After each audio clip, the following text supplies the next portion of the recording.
tiempo de alegrarse. Todo tiempo es oportunidad para escoger la alegría.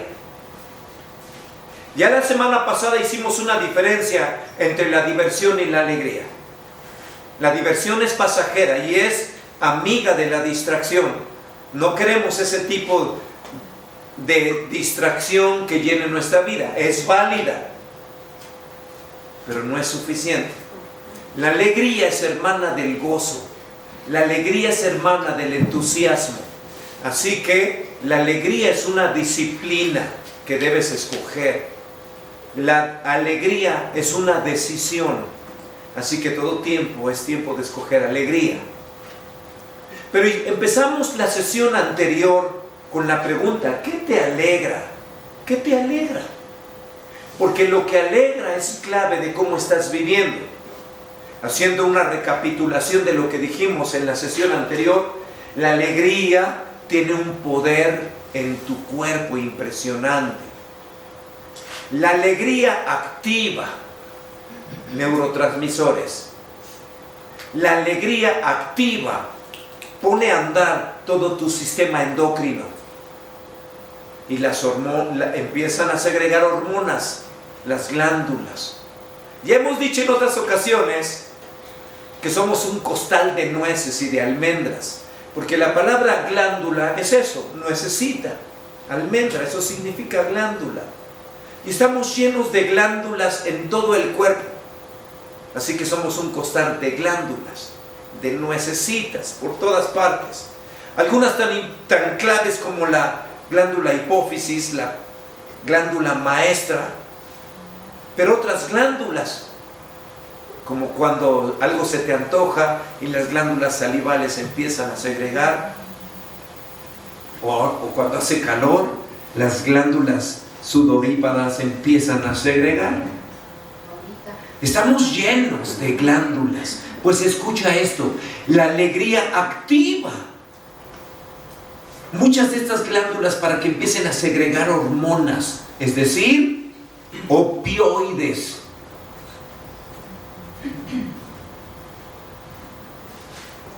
Químicos naturales que te van a permitir que tu sistema inmune se fortalezca, que te van a permitir que tu cerebro comience a activarse y a aprender, que te van a permitir responder ante las situaciones de la vida. Eso hace la alegría. Por si fueras un poco, la alegría también, esa parte emocional, comienza a tomar control de tu parte racional y te va a llevar a interpretar la vida. Por eso escuchen, el que se divierte y se distrae, comienza a interpretar la vida como una diversión, como un pasatiempo, y empieza a tener una visión ligera de la vida, superficial, infantil. Y por eso, si la esposa no le da permiso al esposo, se vuelve el chamaquito que sus padres no le daban permiso salir, y va a estar de malas. Escuchen, la alegría, lo que te hace alegrarte, te va a llevar a interpretar la vida a partir de lo que te alegra.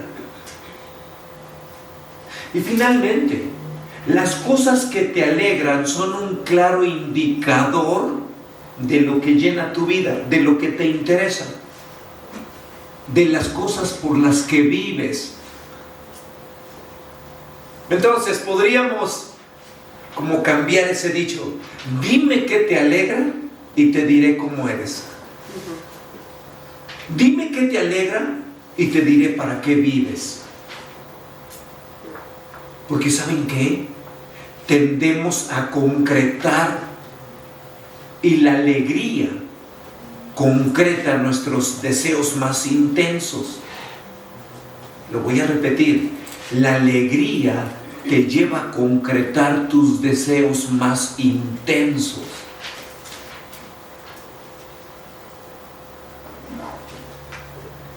Bueno, estamos iniciando la aventura de estudiar la carta a los Filipenses.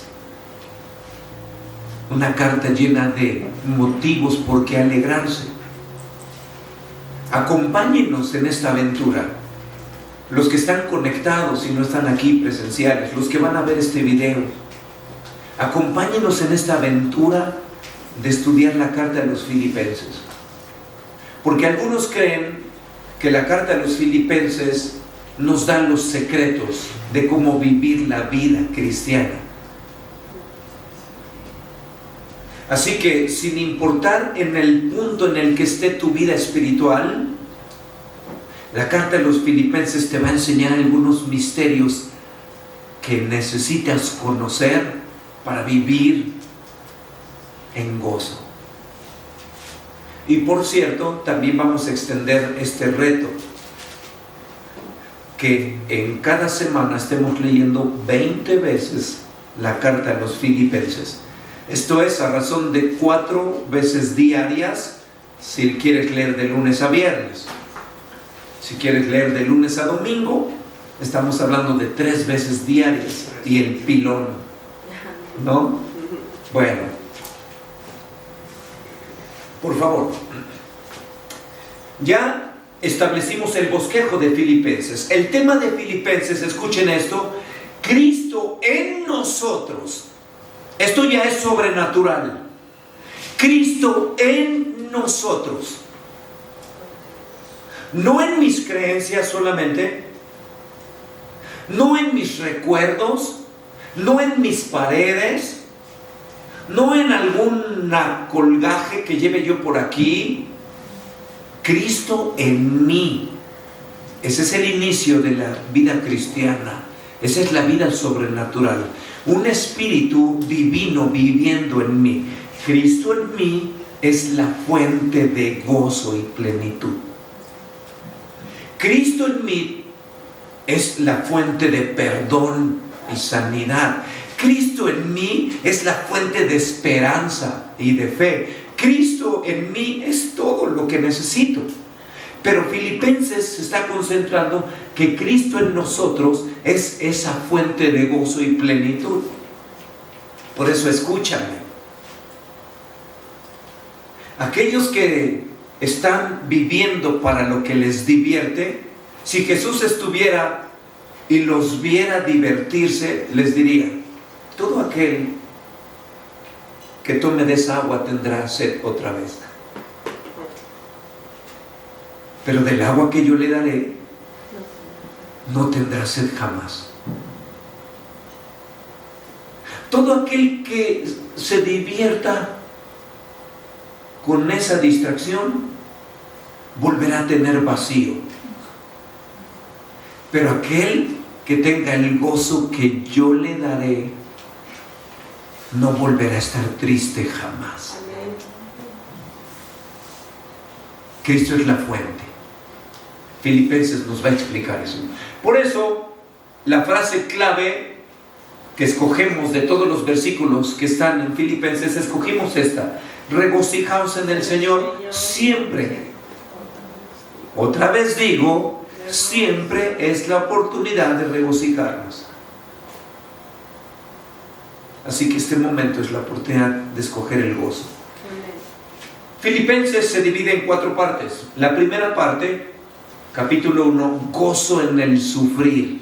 Y hoy vamos a iniciar el estudio del capítulo 1. El gozo te va a llevar a darle un nuevo significado al sufrimiento. Así que cuando tú empieces a reconocer los misterios de Filipenses, ya no vas a decir como otros: ¿por qué Dios permites esto? Vas a decir: ahora entiendo por qué Dios permites estas cosas. Ahora entiendo cómo interpretar de manera diferente los sufrimientos pasados, los presentes y quién sabe, los que han de venir. Capítulo 2 nos habla de el gozo en el servir. Escuchen, nadie más grande que nuestro Señor Jesucristo. Y Él dijo: yo no vine a ser servido, sino a servir.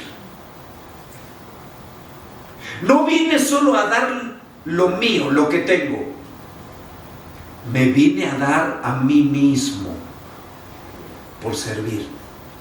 Vamos a descubrir los secretos del servir con gozo. Capítulo 3 nos habla del gozo en el creer. Tú ya crees en el Señor, bien haces. Ve a otro nivel. Yo les animo, amigos, escaladores de fe. ¿Ya llegaste a una parte alta?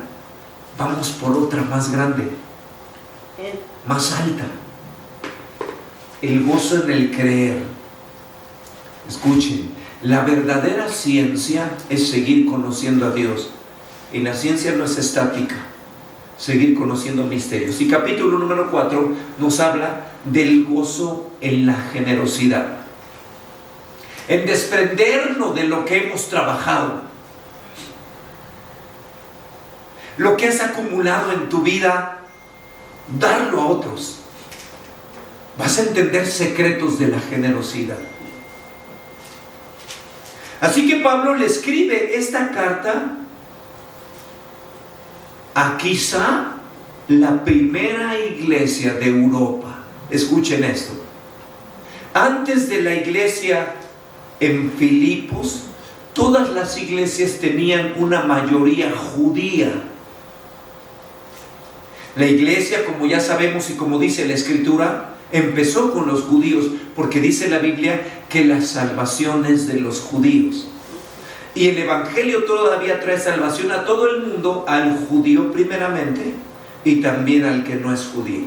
Por eso, de manera natural, las maravillas de salvación empezó en Jerusalén, empezó en el pueblo judío. Las primeras iglesias eran judías. Ya sabemos, en el primer viaje misionero, Pablo evangelizó la parte sur de lo que ahora es Turquía. Pero pasando algunos meses, Pablo sintió en el corazón volver a visitar a estas iglesias. Y entonces las visita, y después de visitar la parte sur de lo que en ese tiempo se conocía como Asia, es decir, provincias como Galacia, Listra, Derbe, Iconio, estas ciudades, Pablo, después de visitar estas iglesias, ahora va hacia el norte. Pero por alguna razón no conocida, dice la Biblia que el Espíritu Santo le impidió ir más allá en el centro de Asia. El Espíritu Santo le impidió a Pablo y a sus amigos ir para allá. Pero algunos antecedentes es que el primer equipo misionero, que eran Pablo y Bernabé, se fracturó por una diferencia de opinión. Así que fue Pablo el que comienza a visitar las iglesias anteriores. Y Bernabé también como misionero va a otra parte, va a la isla de Chipre, me parece. Pero Pablo visita, pero ojo entonces, hubo un rompimiento. Para que entendamos, Bernabé fue un hombre clave en la vida de Pablo. Cuando él se convirtió, los judíos no creían en él. Pensaba, si este nos persigue, ahora viene aquí como cristiano, y ellos pensaban que era un infiltrado para lograr destruir de manera a la iglesia desde adentro, y muchos no creían en él, y Bernabé creyó en él. Bernabé lo llevó con los apóstoles. Así que para Pablo, Bernabé era más que un amigo, era un hermano. Entonces hay un rompimiento, y Pablo, creo, como todos los que hemos experimentado el rompimiento de algún amigo o amiga sincero, iba con el corazón lastimado. Los que hemos experimentado eso sabemos qué se siente. Pero él seguía adelante. Así que llegan a Asia y el Señor le dice no. Y por alguna razón, estando en Troas, Pablo y sus compañeros sienten que Dios los está llamando a pasar a Europa. Y entonces llegan a Filipos. Dale, por favor. ahí en Filipos, parece que en Filipo, la ciudad, no había sinagoga. Porque la costumbre de Pablo era llegar a cada ciudad y llegaba a la sinagoga. Lo tomaba como centro de operaciones.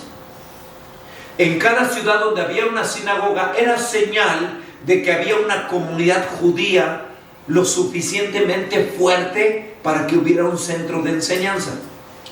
En Filipos, como Pablo, al parecer no había sinagoga porque no había presencia judía muy fuerte, ellos se preguntaron, ¿en dónde se reunirán a orar a aquellos que buscan a Dios y si no hay sinagoga aquí? Y normalmente, escuchen esto, cuando había gente que buscaba a Dios y no había sinagoga, buscaban lugares como los ríos. Por eso Pablo se dirige al río.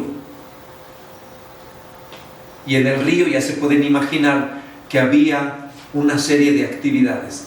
Desde los que lavaban, los que llevaban a apacentar sus rebaños, los que llegaban a orar.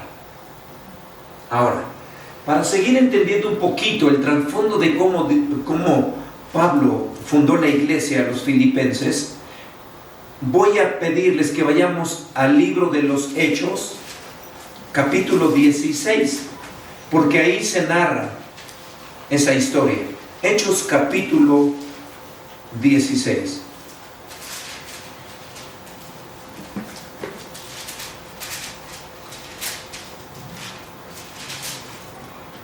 Voy a empezar a leer desde el verso 11. Hechos capítulo 16, verso 11. Dice la palabra del Señor así: zarpando pues de Troas, vinimos con rumbo directo a Samotracia, y al día siguiente a Neápolis, y de allí a Filipos, que es la primera ciudad de la provincia de Macedonia, y es una colonia romana.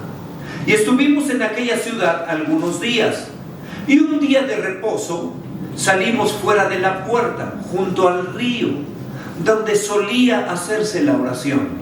Y sentándonos, hablamos a las mujeres que se habían reunido. Entonces una mujer llamada Lidia, vendedora de púrpura de la ciudad de Tiatira, que adoraba a Dios, estaba oyendo. Y el Señor abrió el corazón de ella para que estuviese atenta a lo que Pablo decía. Y cuando fue bautizada y su familia, nos rogó diciendo: si habéis juzgado que yo sea fiel al Señor, entrad a mi casa y posad. Y nos obligó a quedarnos. Aconteció que mientras íbamos a la oración, nos salió al encuentro una muchacha que tenía espíritu de adivinación, la cual daba gran ganancia a sus amos adivinando.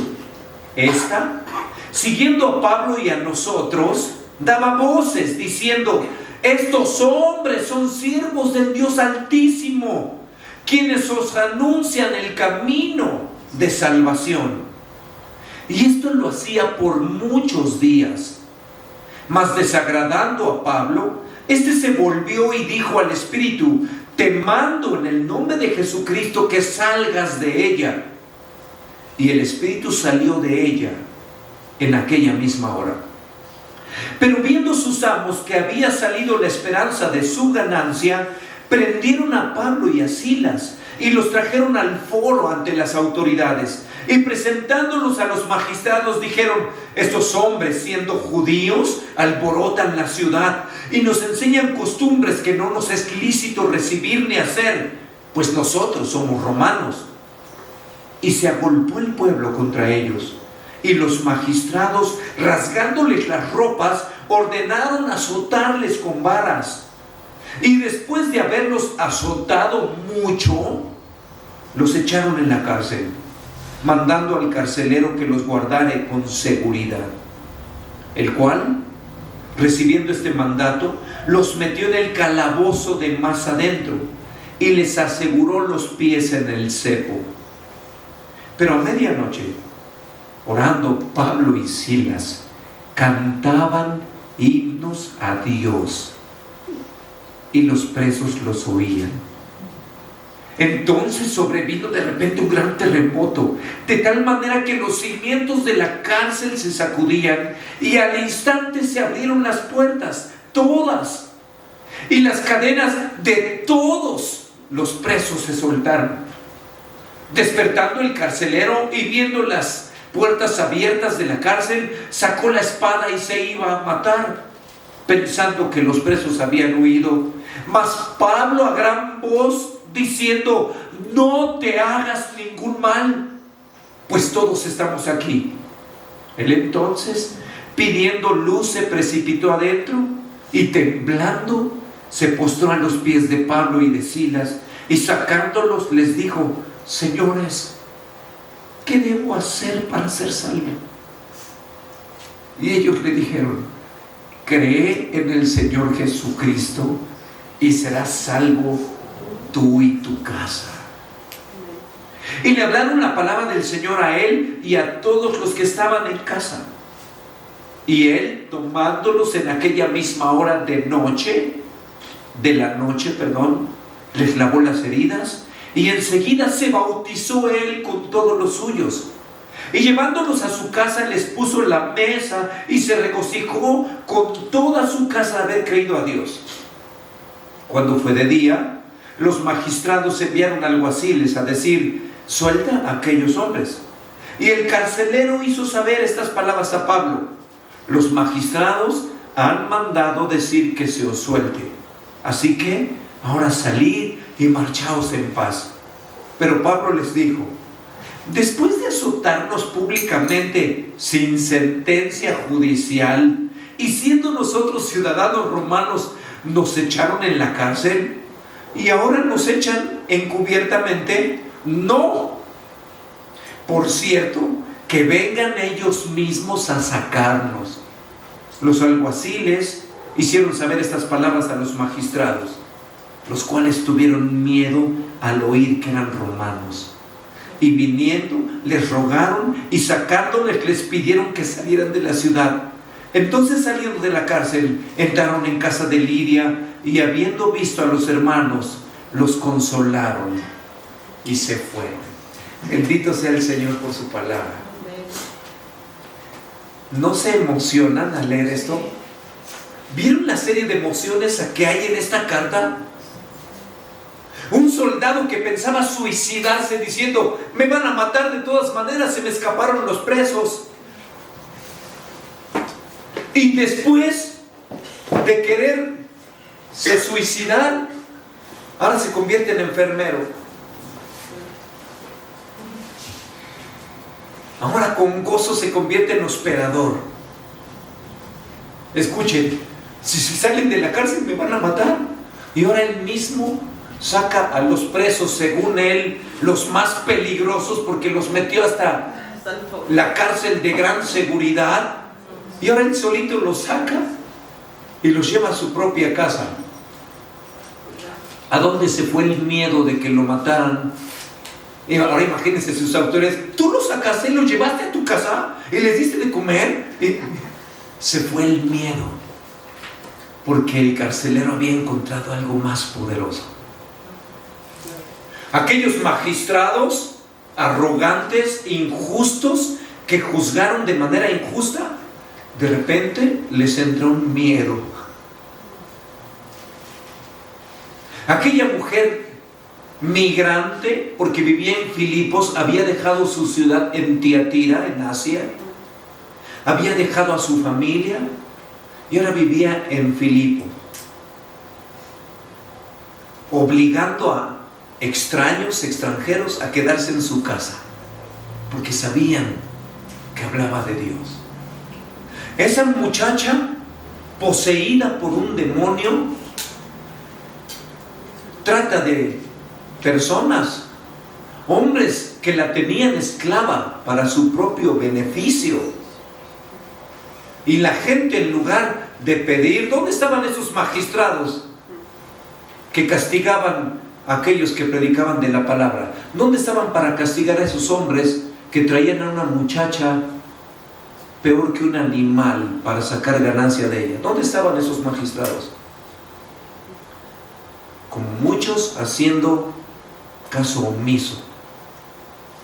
Y esa chica, quién sabe cuántos meses, años, poseída, ser liberada.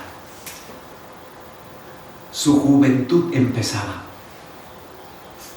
viéndose libre en su juventud. Ahora soy libre. Esos hombres que decían, no, ya no nos eres útil. Quizá ella decía, no me importa. A lo mejor ahora le soy útil a Dios. ¿Ven cuántas cosas?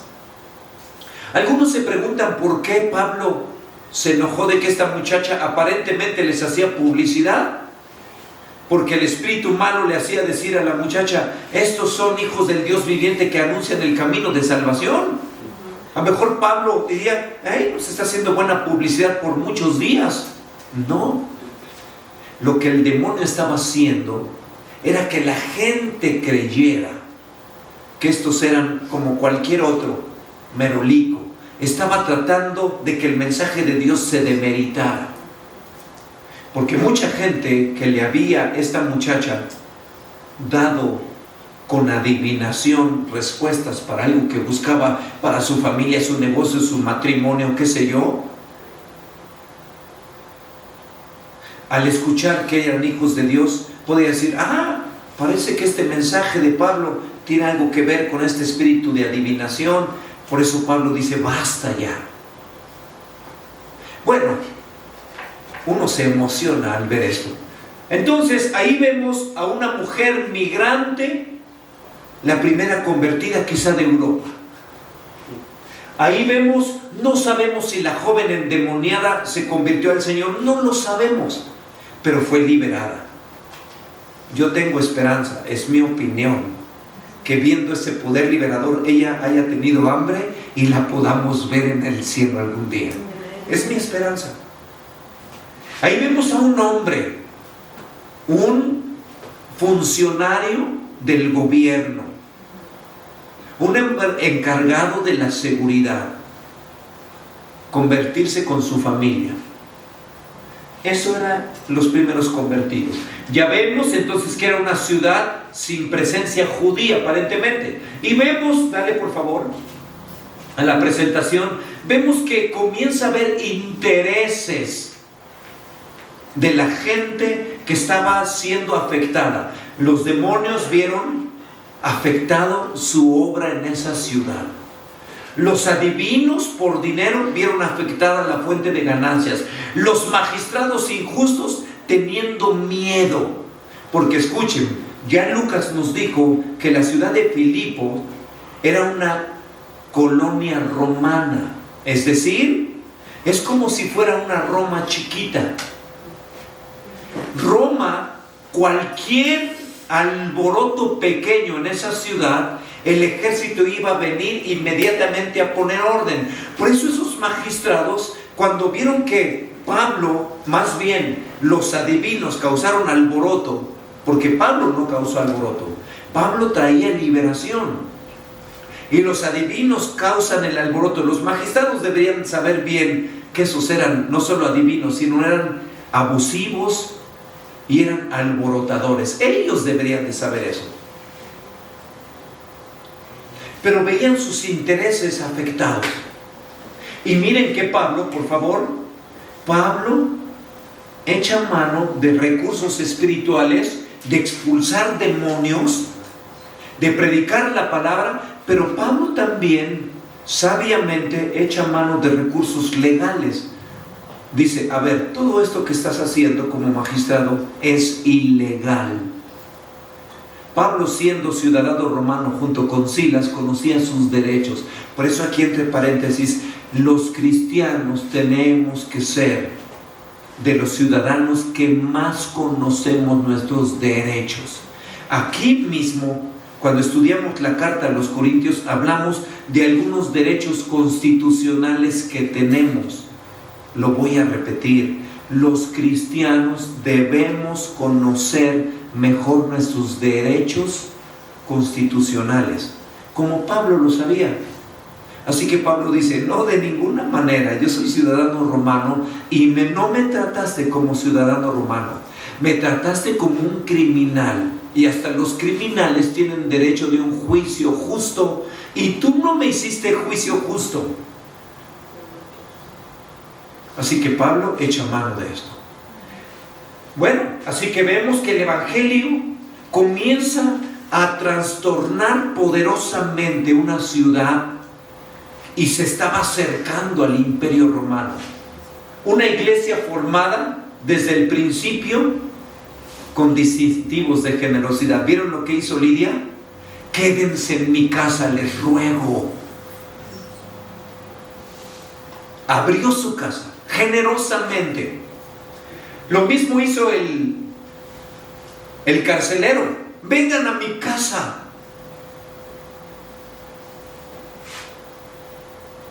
Y también una ciudad, unos creyentes valientes. Dije que ese carcelero, teniendo miedo de su vida, ahora arriesgando su vida, cuidando al que le dieron a su cargo de cuidarlos como el peor criminal, ahora él cuidándolos, porque estaba lleno de una valentía que viene de Dios. Esa era la iglesia de los filipenses, los pequeños creyentes. Cuando Pablo salió de la cárcel, lo primero que hizo, ya vimos, fue animarles. Entonces escuchen, pongan atención por favor, cómo empezó la iglesia de los filipenses. Los filipenses fueron testigos de que Pablo y los creyentes padecían mucho por la palabra de Dios. Notaron en la lectura que Pablo y Silas fueron azotados mucho, con los vestidos rasgados y puestos en la cárcel más profunda, en donde la gente se moría de las condiciones de esa cárcel. Ya hemos explicado que era el cepo. No eran cadenas en donde la persona atada tenía movimiento de sus articulaciones. Era el cepo. Instrumentos de madera o de hierro donde se metían los pies, las manos y hasta la cabeza de las personas y los tenían así inmóviles por horas y días. No se podía dormir así. A veces no se podía respirar porque estabas doblada tus manos y tus piernas así doblados como en una abdominal profunda, y la cabeza a veces no podían respirar. Gente moría asfixiada en esas condiciones. Tragar la saliva era difícil. Ahora imaginen tragar alimento. La gente se moría en esa cárcel profunda. Ahí metieron a Pablo. ¿Y qué hacía Pablo y Silas? Golpeados ahí en el cepo, adorando a Dios. Los filipenses de primera mano sabían que siempre era oportunidad de escoger el gozo. Pablo y Silas les estaban mostrando que en cualquier circunstancia se podía escoger el gozo. ¿Entienden eso? Así que pasaron, parece, 10 años. Escuchen, 10 años hasta que Pablo les escribe esta carta a esa iglesia amada. Después de Filipos, Pablo y Silas fueron a Tesalónica, una ciudad al sur. Recuerden que Pablo y Silas en sus viajes misioneros eran evangelistas viajeros, nómadas, por decirlo así. Bueno, cuando se fueron a Tesalónica, los filipenses, ¿saben qué hicieron? Les enviaban ofrenda a Pablo. Pablo, lo que estás haciendo es tan importante que no queremos que te dediques a trabajar haciendo tiendas como sabemos que sabes hacer. Le mandaban ofrendas para que Pablo y sus amigos, Lucas, Timoteo, Silas, se dedicaran a la predicación del evangelio de tiempo completo. esta iglesia mostraba su generosidad. Otros dirían, bueno, los recibimos, pues ya, ahora que Dios los bendiga. No, ellos decían, lo seguimos a donde esté, a través de nuestra generosidad. Lo seguimos a donde esté, a través de nuestras oraciones. Lo seguimos a donde esté, a través de nuestro gozo. Por eso, 10 años después, Pablo ya los había visitado por lo menos 2 veces más. Pero ¿qué creen? Ahora los filipenses se enteran que Pablo está preso otra vez. Ahora en Roma. Ahora es preso, escuchen esto, del emperador. Ya no es preso de magistrados de una colonia. No. Pablo está preso y es un prisionero del emperador. Ahí no hay más que 2 opciones. O eres perdonado o mueres. No hay opciones. Pablo ya estaba prisionero 2 años, por lo menos. Lo apresaron en Jerusalén, en Cesarea, y de ahí, después explicaremos esto, Pablo apela al César, es enviado a Roma, hubo naufragios, hubo tantas cosas, y ahora Pablo está prisionero en Roma, y los filipenses 10 años después reciben esta carta que tú y yo vamos a leer muchas veces, y dicen, Pablo está prisionero en Roma otra vez. ¿Y saben qué hicieron los filipenses? Mandan posiblemente a su pastor, llévale ofrenda a Pablo a Roma. Y ahí va Epafrodito a llevar la ofrenda a Roma. Esa es la carta. Ese es el trasfondo de la carta hermosa a los filipenses. Por eso, por favor, estos 5 datos de intereses, de interés de la ciudad de Filipos, pásalos, ponlos rápidamente para que los puedan leer. No vamos a profundizar en ellos. Solo vamos a decir que la ciudad de Filipos, como mencioné, era una colonia romana y tenía mucha importancia para Roma. Es decir, no solo era una provincia, era una colonia romana. Es decir, los ciudadanos de Filipos, que tenían la ciudadanía romana, eran tratados con mucho privilegio, como si fueran habitantes de la misma Roma. Y aquí algunos de estos detalles nos dicen que la ciudad de Filipos era muy importante para Roma.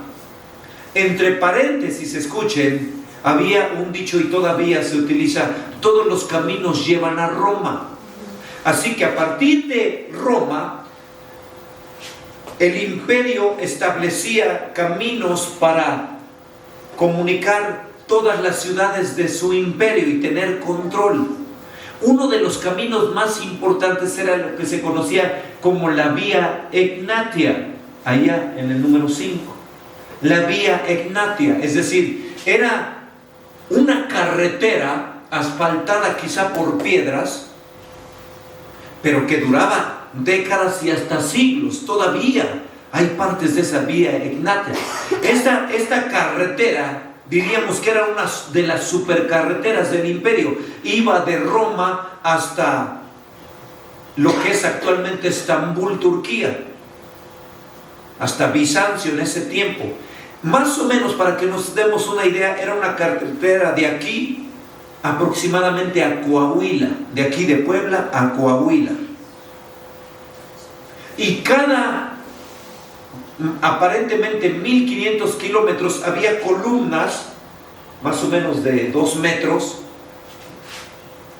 de granito o de algún otro material que decía quién era el emperador en turno, y decía daba datos del imperio romano, y esa columna decía: de aquí a Roma son tantos kilómetros, y así cada X distancia en esa gran vía decía: de aquí a Roma es tantos kilómetros. Así que la gente sabía. Bueno, Filipos pasaba por esa Vía Egnatia, así que era una ciudad muy importante. Por eso dijimos al principio que el evangelio empezaba a llegar al primer mundo. Y en el primer mundo, personalmente creo esto, que tenía que ser una mujer la convertida en esta iglesia para abrir campo de liberación. Bueno, dale por favor. Así que, empezando ya, capítulo 1 de Filipenses, solamente lo vamos a iniciar ahora. Yo creo que en esta reflexión ya tenemos bastante. Solo lo vamos a iniciar poquito. Filipenses capítulo 1. Dice la Escritura: Pablo y Timoteo, siervos de Jesucristo, a todos los santos en Cristo Jesús que están en Filipos, con los obispos y diáconos, gracia y paz de de Dios nuestro Padre y del Señor Jesucristo.